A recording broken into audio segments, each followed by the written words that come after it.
Vi skal i denne opgave dissekere et kalveøje. Lige her de første 40 sekunder skal vi fedtet væk fra øjet, så det bliver lettere at arbejde med senere hen.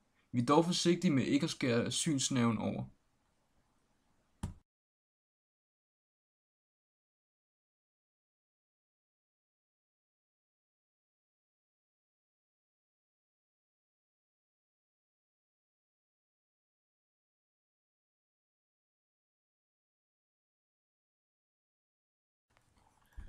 Nu skærer vi så øjet over i 2 dele, og vi vil starte med at arbejde med den bagerste del af øjet.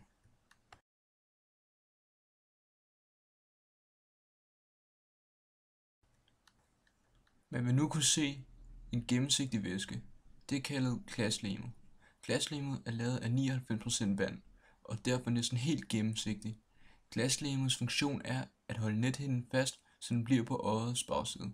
Interessant nok bliver glaslemur mere og mere flydende med alderen.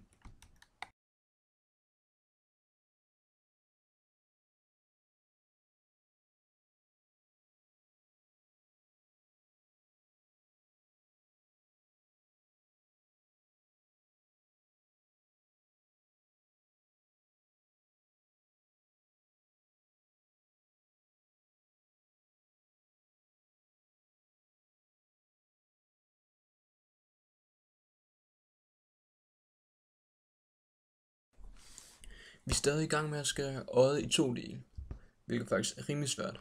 Man kan faktisk se, at linsen lige pludselig falder ud.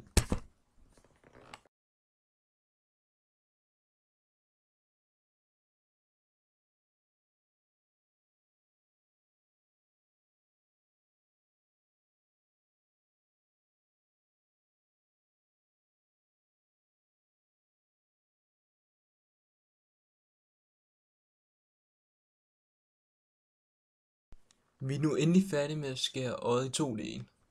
Den del vi nu har, det er den bagerste del af øjet.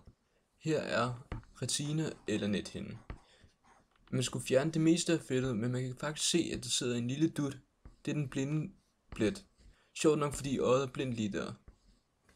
Man lægger ikke rigtig mærke til den blinde plet i hverdagen, da hjernen har vendt sig til det.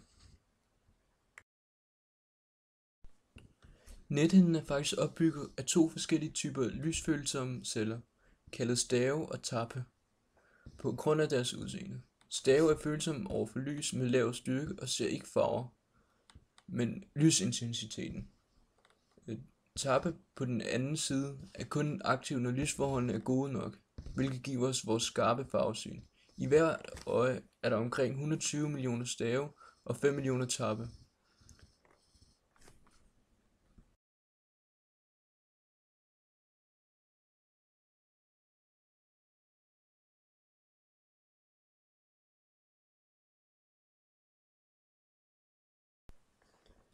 Det sorte, som man kan se, det er faktisk øjets bagvæg. Den er sort, og sort er med til at gøre, at du ser skarpt. Hos andre dyr kan bagvæggen fx være gul, ligesom hos katte, og det gør, at de kan se om natten.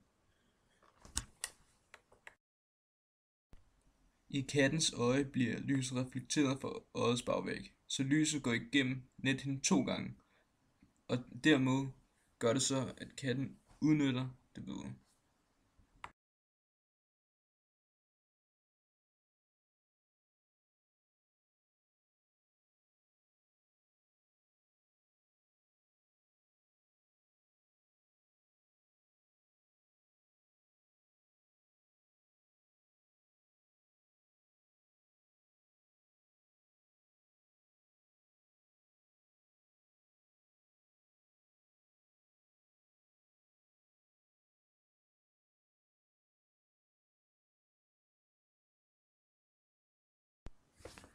Vi er nu i gang med den forreste del af øjet. Her er vi i gang med at fjerne de yderligere rester fra glaslemur. Når vi på et tidspunkt har fjernet det, kommer vi ind til regnbuehinden, hornhinden og linsen.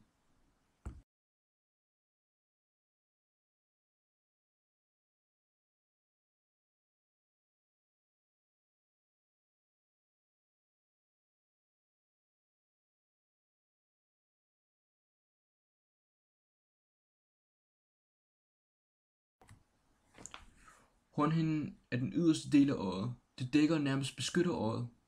På billeder kan man se hornhinden som sådan en bule. Som sagt, så beskytter hornhinden øjet, og den fokuserer også lyset. Det er hornhindens to vigtige funktioner. Hvis man nu får en ridse på hornhinden, kan man måske have ondt i øjet en hel dag, men såret healer meget hurtigt. Bag hornhinden er der sådan et lille rum. Det er et rum med en form for væske. Det er ligesom den væske, der giver næring til hornhinden.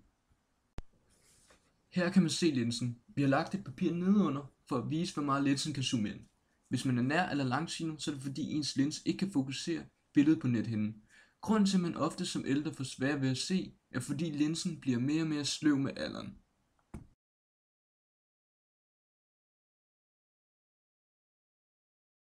Det sorte, vi har lagt på papiret, er regnbuehinden. Regnbuehinden giver øjenfarven, som bestemmes af ens kromosomer. Når der ikke er så meget lys, vil pupillen være udvidet, ligesom i videoen. Når der er meget lys, vil pupillen til gengæld trække sig sammen, ligesom vi også viser i videoen. Det er fordi, når der er meget lys, behøver pupillen ikke at være særlig stor for at indfange lys. I mørke skal den til gengæld være stor for at indfange så meget lys som muligt.